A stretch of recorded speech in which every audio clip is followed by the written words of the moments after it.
Are you excited to be here? Today is our second day on the Marketplace Breakthrough Summit that is running under the theme Wonders in the Deep. And what a great start we had yesterday. We had our father, the apostle, giving us a deeper understanding of the theme itself. And we had amazing speakers who shared their journey in business. We had Mr. Aaron Kumanja, and he shared his story, and it was more of a story of resilience and tenacity. And these are some of the qualities that are needed in order to build a successful business. We were also joined by Mrs. Titum Tendi, and what a powerful session we had. And today we are gathered yet again. And the Marketplace Breakthrough Summit, for those who are here for the first time, it is one season and time that we gather as business leaders, innovators, creators, and professionals in industry for us to map the growth of our businesses. What can we do better?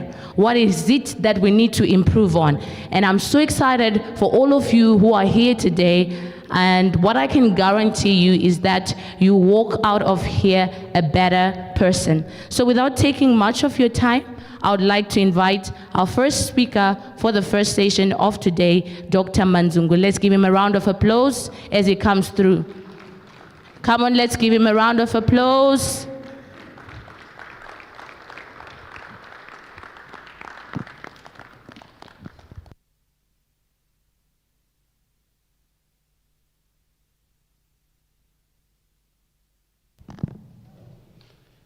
Thank you. We may be seated. Thank you very much, Master of Ceremonies. Allow me to really acknowledge and really be grateful to the invitation of this big, great summit that I have been invited by Apostle to the house of God. Apostle, thank you very much. I sincerely appreciate and really feel very much honored that today I find my feet standing where you also put your feet. And to me, that is an unqualified or probably an amazing blessing that I will take for the rest of my life. Thank you. Allow me to appreciate everyone else who is in the house and everyone else who could be listening through online means. This is a platform where we would want to speak on the confines of the great summit that speaks of the marketplace. And when we speak of the marketplace, in my own right, it is something that I can testify that has actually happened since I also decided to move in the difficult, harsh way of doing business. Doing business is the opposite of how we treat it probably when we are here. Yeah, when we are here, we are praising the Lord. We are in a calm position. The greatest thing that may happen is when probably Apostle and the other people are praying for us and the demons are coming out. I think that is the harshest position you can get. When it comes to business now, someone is pushing you off. Someone wants you dead, as in your business. Someone wants to eliminate you. And it's either you're making profit or loss. That is why the word loss is there. So it's either you're making the profit or you are dead. And for that to happen now, it leaves us to say, through this invitation, we should be talking about trade without borders. How imports, exports, and global supply chains are creating the net wealth. So these are issues now that are going beyond trading in Zimbabwe or trading in Harare. Even if you are in Harare and selling to Mtora Shanga, you are exporting goods. Is it? If you are in Manicaland and you want to sell goods to Harare, you are also exporting from Tare in Manicaland to Harare. It's not only country to country. It's not only continent to continent. Let us be guided that the African continent is one big country separated by lines that were put in by the colonial mindset. So we have one big country that we have named Africa. And this one big country has got all these 54 countries that should be trading together. Unfortunately, the inter-country trading is at 15%. In Africa, countries are only trading at 15% as compared to what is happening in the European countries where they are trading at 60%. We're actually saying between European countries, amongst them, the rate at which they trade with each other is 60% plus. When you come to Africa, it's 15%. So it tells a story there. When it comes to resources, Africa actually holds more than 30% of the global resources. But when it comes to trade, it finds itself being on the list. These are worrisome indexes. Right. As we were growing up, you would know that your Sekuru, who is at home there in the rural areas, has got a supermarket and a grinding mill. Those were the days, that was the business. And those who were probably better affluent were doing logistics or bus companies. That was the business of that time. Nowadays, because of this topic now that we are speaking on imports, exports, and global supply chains, we are no longer leveraging mainly on the product itself. We are leveraging on the logistics. The money is in the logistics. Are you able to deliver this phone to America? That is where the money is. So if we can give an example of this phone, it was not manufactured here in Zimbabwe, but probably some lithium came from Zimbabwe that was put on this phone. Maybe the software came from the United States of America. Is it? Maybe some other component, the chip, came from Taiwan. And then the assembly was done in China. Then from China, it found its way to Zimbabwe. So it's an issue now of saying, as a country or as an individual or as a business, what is it that you can do best? That is how you leverage to have what we term the profit you remain with, that we would want to establish. So as we discuss now, we are saying each and every one of us really has something that he or she can do best. So that is what we call specialization. And what you are specialized in doing, if you probably coordinate or join hands with the next person who is also specialized in doing something, you can actually make more money by doing that. Otherwise, if you say, I know it all, you want to produce the phone. Who has produced the phone so far in Zimbabwe? Which company has produced a cell phone so far in Zimbabwe? In this era in time, do we have a company that has produced, okay, this microphone? Which company has produced this microphone? We don't have. It shows that we are far beyond making money if we are still thinking that we can make it if you are traveling alone. That is the message. So we need to be global players. We need to be continental players. And you do that through interaction with your other colleagues. In Africa, we have what we call the ACFTA agreement that was signed in 2021, Africa Continental Free Trade Area. Through the Africa Continental Free Trade Agreement, that was signed in 2021. And Zimbabwe is also a party to that.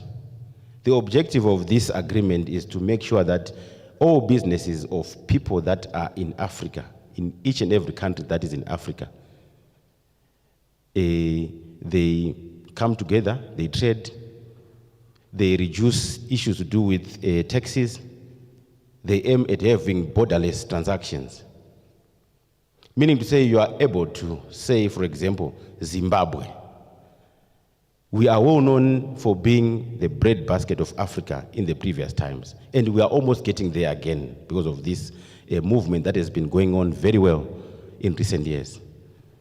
Now, the biggest thing is to say how much or how far can you play the ball in Zimbabwe, where you have the soils, the rains, and the inputs to supply Egypt. We all know that in Dubai, it's almost a desert area. And having fertile soil like the one we have in Zimbabwe, it's very rare in Dubai. But we all know that we would really want to sell our things in Dubai. How do you do it? So that is what we are talking about, to say imports and exports on the global supply chain issues to do with demand and supply. If we go to Mbare right now, each and every one of us has got a relative, probably in one of these markets, either in Gweru, Mtare, Blawayo. Here in Harare, if we go to Mbare, you actually have a colleague or someone that you know. If you try to find, you get someone there, you would find that person has got a maize on sale. But how many are they that are selling there? 1,000 people selling the same crop, the same product. But if we just go to Rwanda, some miles away on top of Zimbabwe there, they don't have enough maize because their area is too small. Rwanda is very small. Zimbabwe, I think 5 times, if not more. And they do not have fertile soils. The small area is mountainous. So agricultural output is very low. In fact, close to zero. So they rely on what you give them. But how many of us has actually thought to just say, I can take so many tons of maize and export to Rwanda? It's about how you are going to export. That is why I'm saying it's on the logistics. The new money that we would want to create, that is being discussed in here now, is on the logistics. Gone are the days when we were saying, Sekuru, Veko Harare ndo wane mota, Mudzinzaresi. So it means getting sugar to your own place in Gweru or Blawa, it was very much difficult. But now everyone has got a car, so it's no longer a thing to say you can actually say there's a product that you can't bring closer to you. We have cars, we have logistical companies all over in Zimbabwe. But now the gap of creating the new money through import and export is on leveraging on logistics. Do you know what to do to get to that marketplace? So the marketplace is a very good position if Christians are going to find themselves playing part to that. Because when the Christians get the money or the profit, definitely they will use it in a Christian way. And what it means is we have moved away from drug lords in the country. We have moved away from unscrupulous behavior in the system, meaning to say what is being prayed for by all the denominations or churches that we have in Zimbabwe is going to be a success story. Because this is money coming through clean hands, money coming through and being used by clean people, godly people, God-fearing people. What it means is that you produce a new generation of clean and God-fearing people as well. Then Zimbabwe will be very much redeemed. While we say we get redemption at the churches, let's also get into the marketplace as people of God, as children of God, and be very much competitive. When we say there are very rude and unscrupulous people in the business environment, it's because we have allowed them to take charge of the system. But if we had taken the first step to be in the business circles as the children of God, it should be probably in that kind of arrangement. So the narrative should change when we're talking of this big idea. I had a presentation, but I think most of the things I'm already speaking on them. Maybe just to highlight or to, if you may move forward with that one. Yes, do I have the,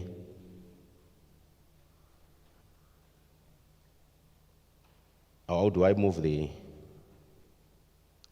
okay, please move ahead. Move it forward.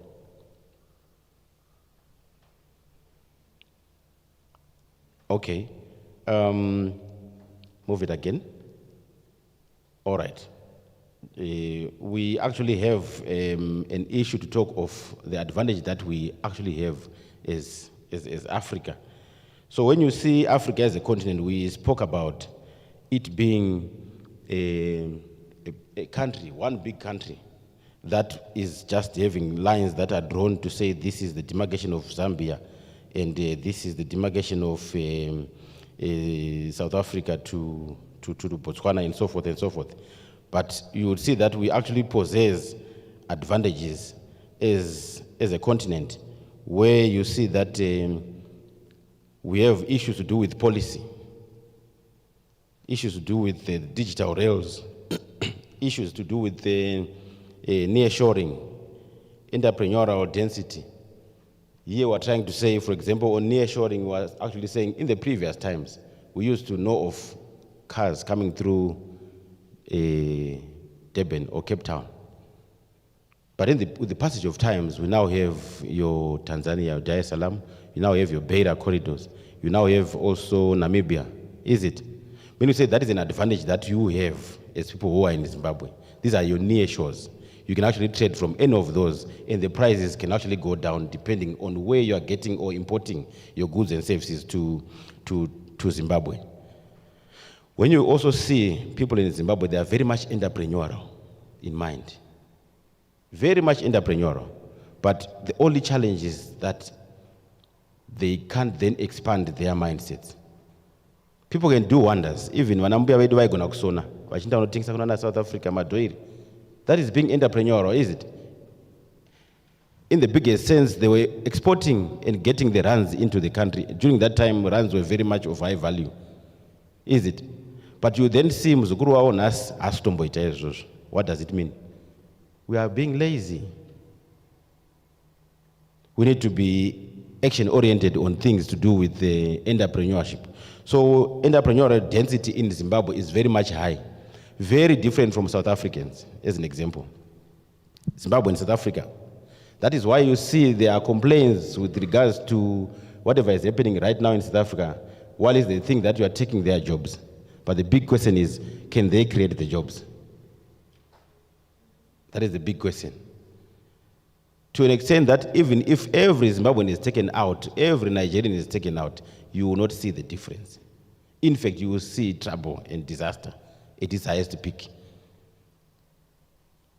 So while we have this environment, calm environment in Zimbabwe, peaceful environment, prayerful country, why not we leverage on the talents that we have been given, expand them, and get ready to also facilitate or probably compete in the way in the continent. So we have issues to do with the next page, issues to do with the 3-step playbook that I thought probably could also assist in having this discussion.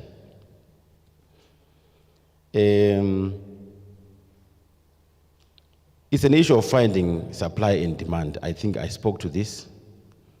Where can you get do you think you can import things?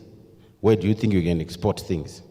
What is it that you can export as a country, as an individual, or as a business? So these are issues also that will then talk to the issues to do with the compliance and finance. When you decide to say you want to export maize from Zimbabwe to Rwanda, the big question that comes through is to say, do you know the compliance reports or compliance papers that are required for you to export. At times, some of the goods are not allowed to be exported. In Zimbabwe, there are certain instances where they are saying no export on grain. You have heard of that. At times, they are saying no import of cement. So if you buy cement in Zambia, then you want to cross it to Zimbabwe, then the next thing by the border, they tell you you can't export. What then do you do? That's a loss, is it? The same way, if you want to export something out, first of all, know of the compliance requirements of what is really needed, and also the tariffs involved, and also the time frames involved. It's important. And you should be having the rightful finance to do that. Maybe it's a loan, maybe it's a grant, maybe it's your own money, or maybe you are bootstrapping. That could be your money. You need to be having that. Then it's important that you also fulfill with reliability and speed. How many of us have actually bought something from China and it was supposed to land here in, say, 30 days, then it landed in 90 days or after 6 months? You have seen that, is it?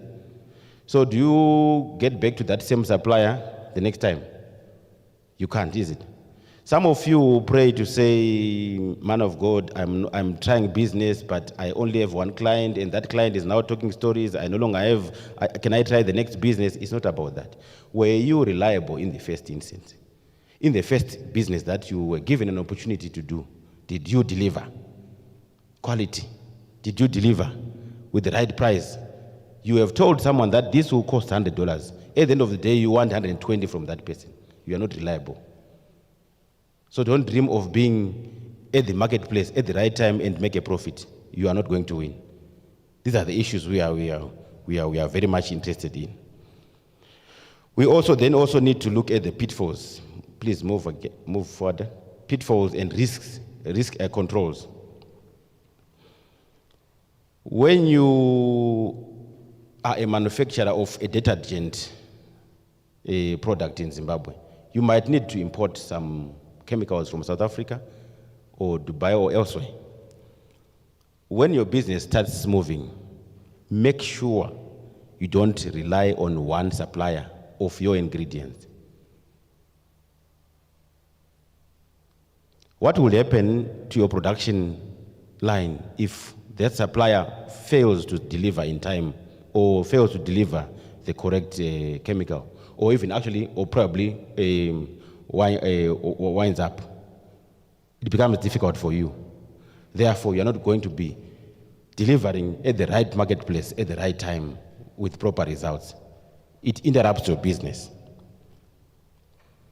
Issues to do with the foreign exchange shocks. For example, here in Zimbabwe right now, we have our own currency, the ZiG. You would want to trade with South Africa, where they are using rands, or the US dollar that is being used probably in the US. When doing your transactions, make sure that in your model you have taken care of the foreign exchange shocks.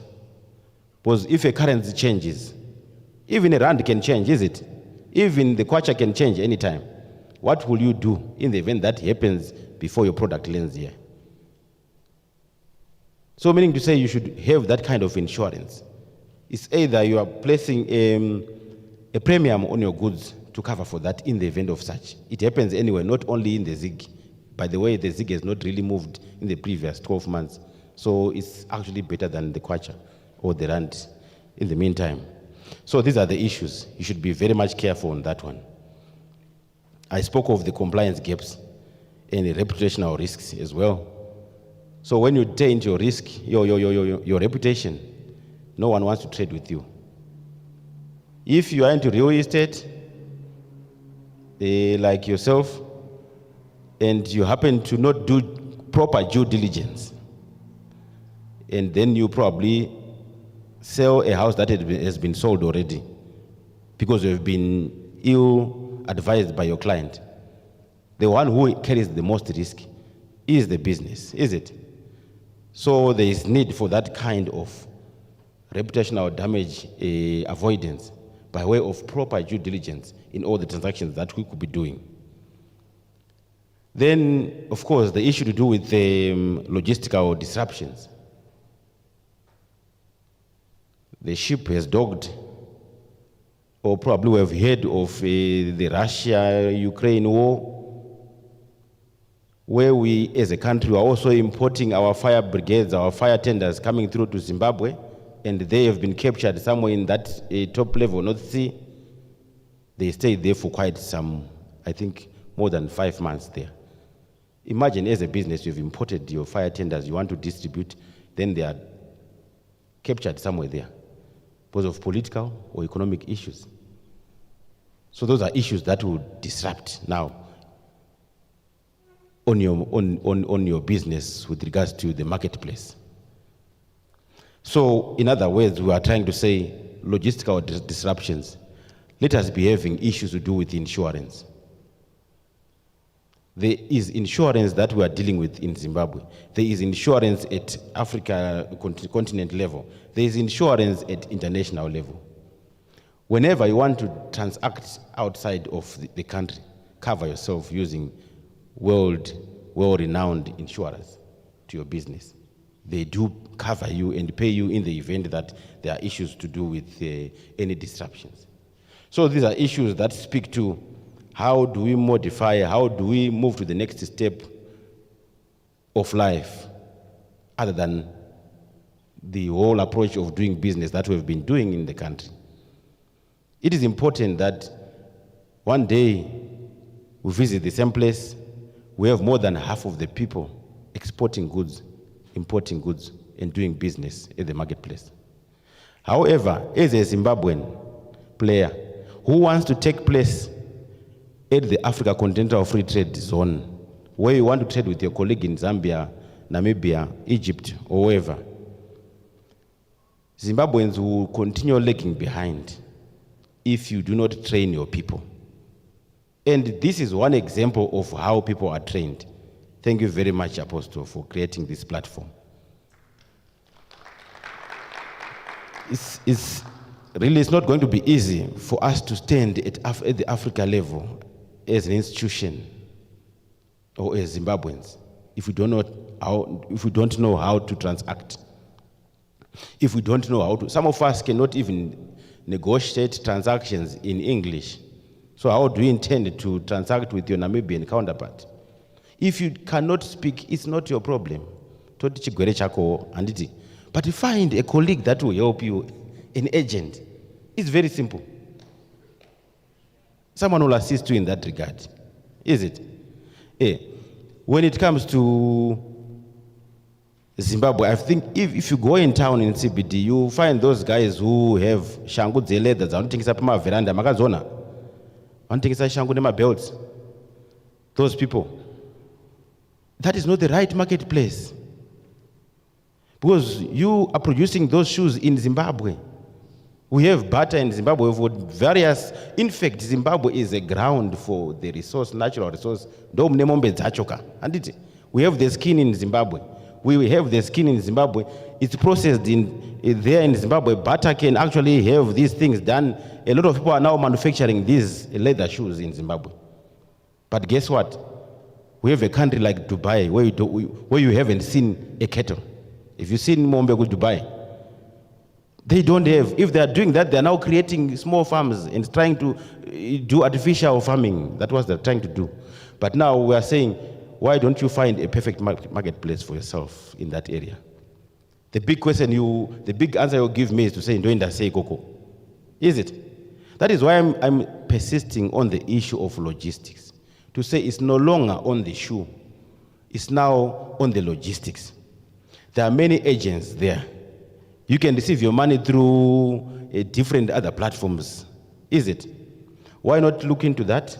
Why not go on the internet and search for the market? Now you no longer need to go to a fair in Dubai or a fair in England to establish a relationship. You can establish it online.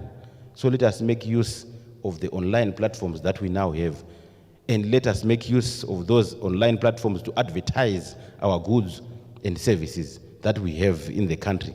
And surely, something that we were selling at $20, you can sell it at $50 in the next country. And the moment we are able to do that, number one, we are improving on the inter-African trade. Yatati ilipa 15% here. Trade between Zimbabwe and Zambia. Trade between Zambia and South Africa is very low. But the moment we start moving goods out of the country, it means we are going to get more money coming through to Zimbabwe. And that means wealth to your business, wealth to your family, and ultimately wealth to the country itself. The gross domestic product of the country is going to be improved if we do that. So it is something that we need to do. Nowadays, we have people who can actually compete with Edgar's, or better. In the 1990s, we would know that it's Edgar's or Topics, full stop. Nowadays, plenty we have, but your goods and services, you can't sell them. So they say one man's meat is another man's poison, is it? It's very rare for my brother there to actually comment good on what I'm doing the other Zimbabwean. But it's easy for you to say, "Ichakabva ku South Africa, guys. Ichakabva ku South." Nyango chisingashandiswa izvo. Chikafa, you won't even give a problem to South Africa, not vauraya vana. But if I am supplied with another Zimbabwean in this country, in this town, it's 2 minutes for me to make noise and say, "Wakandijuta." That's what we do, is it? That is the other spirit that I think apostles should be prayed over for. We don't trust each other, and we don't believe in each other's stories, and we do not want to uplift each other. I think the day we are able to do that as a country, then we are able to start moving forward. Otherwise, thank you very much, Apostle. Thank you very much, everyone.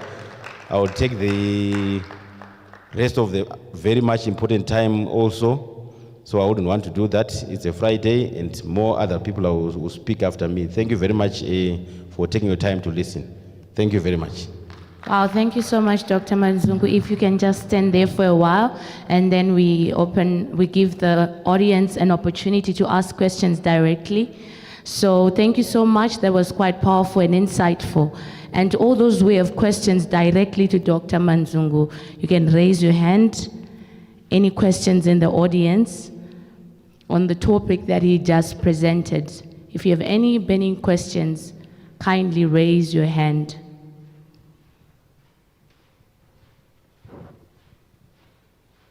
I hope there are business people in the house. Or we have you want to create new money, is it?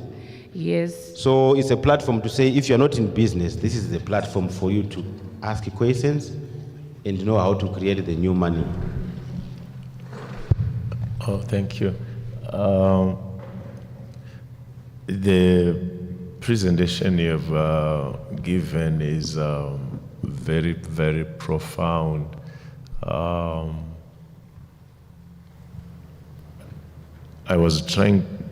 looked and found that logistics alone globally is currently on 12.6 trillion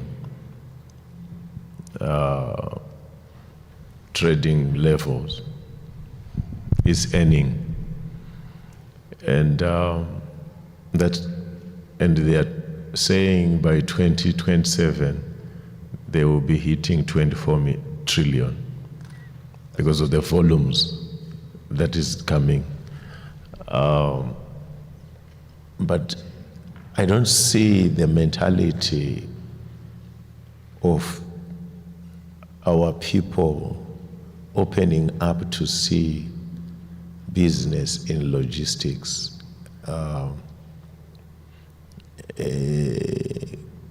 It's like everyone is hungry to make something than to move something, because not all people will have manufacturing plants, but others can move what is manufactured and make money using that. And it is already revealing that the bigger money is actually in the movement of things than the producing of a thing. I'll give an example of some years ago, I was leading the young people. And we were organizing a conference. And when we were organizing a conference, we had a date, we had a venue, we had a budget for what we need. And our way of dealing was, we are going to give them charge on gate takings, and then probably some offerings to cover the cost. But one day then I thought about, we are charging, by that time we were charging $3 for a person to enter. Yes, we could get money, but I was concerned about all these people are going to be eating, and all these people are going to be transported, and they are going to get tents, they are going to get clothes, drinks, etc., of which our debt for the conference is giving other people more money than what we are getting ourselves in our debt. Because the one who is providing buses is gonna collect more money than we who are having the actual event. And the one who is supplying the meat or moving, they are getting more than us. So I then started to think, what is it that need to be done so that I become also part of the chain supply from where they are coming, so that when the bus arrive, I already also have a share in that movement, because the money is no longer on the event, but it's on the movement of things to the event. So in most cases, you might find, like on a wedding, the person hosting or wedding who will be getting probably $3,000, $5,000, but the people around this are getting more than the person who is actually having. So you then find, if people don't enter into logistics, they will hold their product, and this can be 30 cents, and the people who are going to move this are not going to get 30 cents. They will get real money. So if people then really don't move, like right now, big logistic companies in Zimbabwe are not for Zimbabweans. They are transcontinental companies, and the people moving things, they will be out. And we only have to say, my goods have arrived at Beira, or they arrived at the border, or they are now in the border house. What I will go for is my product. But the whole process that made someone more money, I'm not part of it. So in actual fact, Zimbabwe is existing to give other people more money. And we don't get. Because right now, we don't have airlines that carry cargo. But our airport has cargo planes that lands on daily basis. But there is nothing for us on that system. We go on the road. Our only issue is to collect toll gate. We don't have anything more than toll gate. To the movement of all that is coming. You then see that it's like we are just designed to feed someone with our way of operation. So as long as we are not going to really to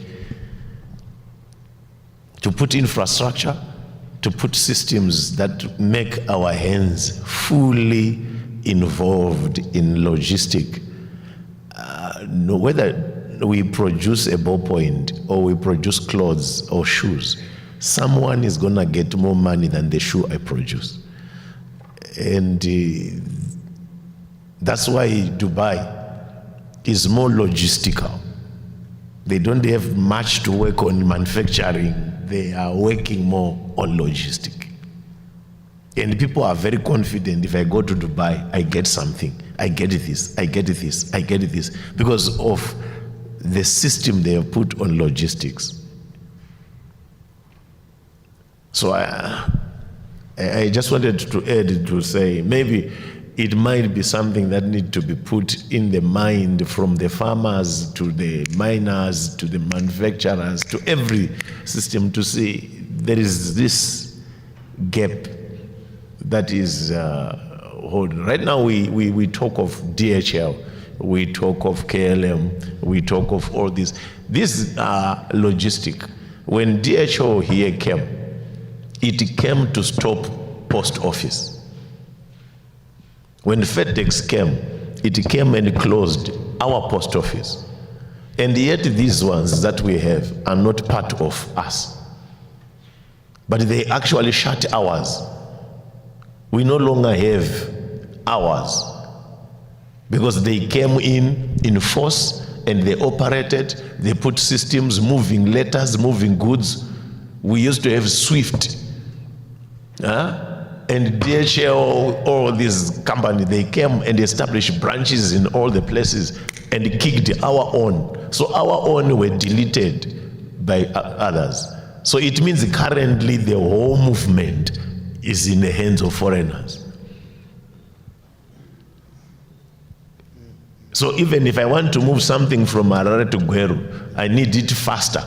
I have to think DHL. If I want to move something right now to Zambia, I need DHL. So they actually stationed here to collect money. And if you look at what they do in Germany, they have almost an airport of their own, of moving goods. And they control from that part. And we here, everything that was in our post office, our PTC was shut. And we don't even know where those people went.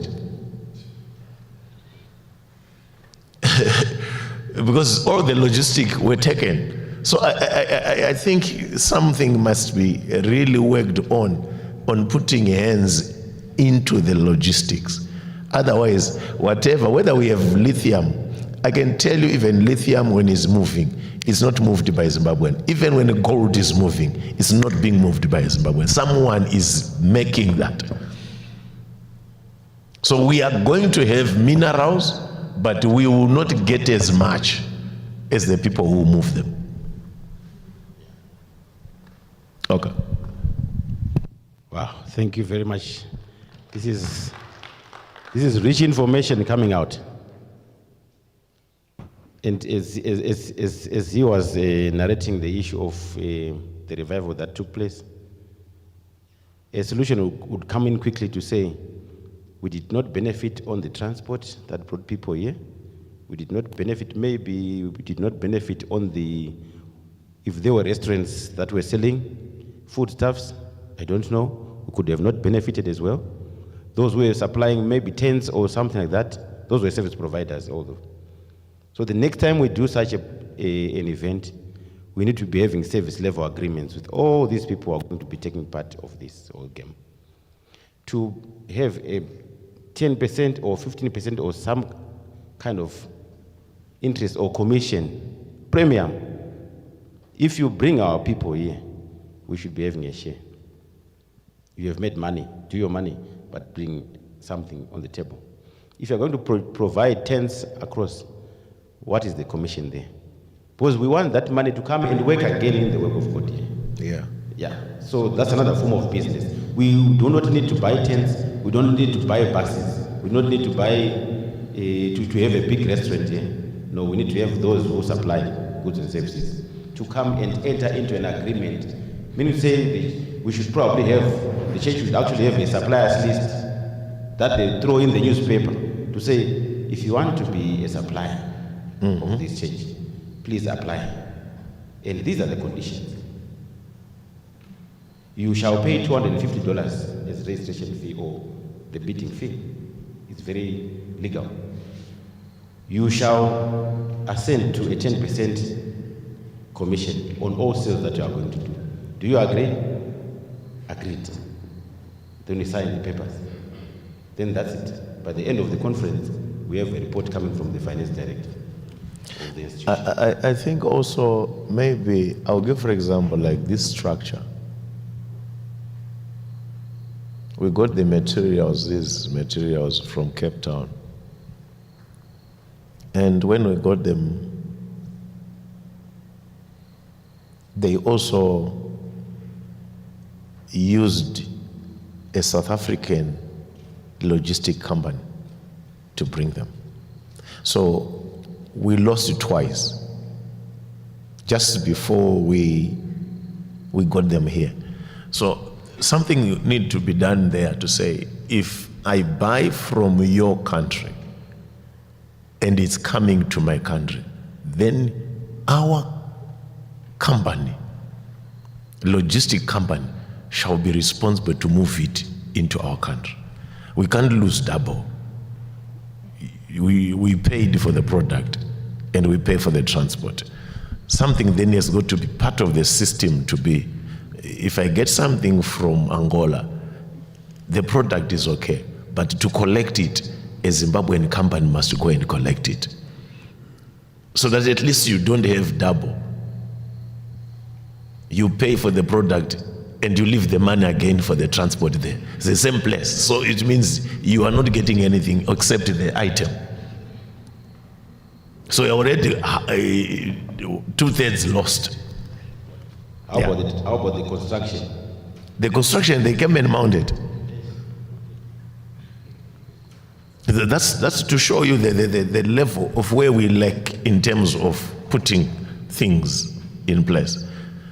Something has got to be done. If I buy something from Botswana, yes, Botswana should receive money for where of course they have a product, but to collect it, something must be done to collect it, which makes money remain here than going out. I think that system has got to be put, or those that work in logistic system or the government, to put something around to protect that. Because if we are going to continue losing that, the next thing is we will find even that which we are having here is not going to be ours. That's lecture 101. Thank you very much, Apostle. I think getting deeper with that kind of discussion, we may also look into merchandising, where we see each and every one of us here who has tried to operate a supermarket. The best you could do was having those 2 branches or 3 branches or 4 or 5 branches. But the money is not in you buying and selling the goods and services. The money is in you creating a very good platform or a brand, a name. For example, okay, Pick and Pay. Those people do not have money. They don't put out money to go and buy the products or services. It is the manufacturers of those goods and services who come to this good brand and leave their merchandiser. And you know, Proton bakers will be having their own person there. And all those other goods and services will be filling the supermarket. And once those goods are sold, that is only when the suppliers can then be paid their commission. Their purchase price. And what OK retains or what Pick and Pay retains is only the commission. So it also moves hand in glove with logistics, merchandising. Yes, you cannot produce the beef, you cannot produce the bread, but I think you can sell. But it also goes a long way to say, how do you then sell? If you are a little unknown person, It's going to be difficult for you to sell 5 loaves of bread in a day. But if you are well known to be Pick and Pay, you will sell hundreds of dozens of loaves in a day. It's not, and after that, realize that you have actually paid money to get the 5 dozens, whereas he has not paid a single cent. Is leveraging on his name alone.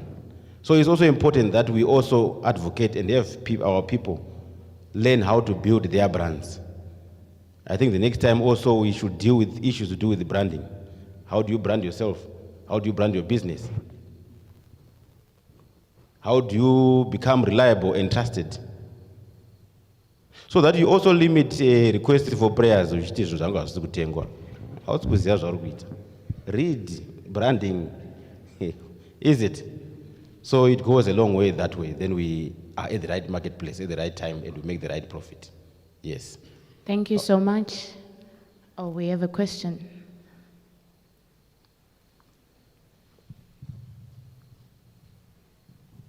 Thank you, Doctor.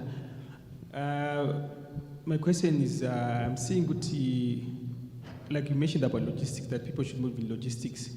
I'll give an example of transporters or truckers. I've seen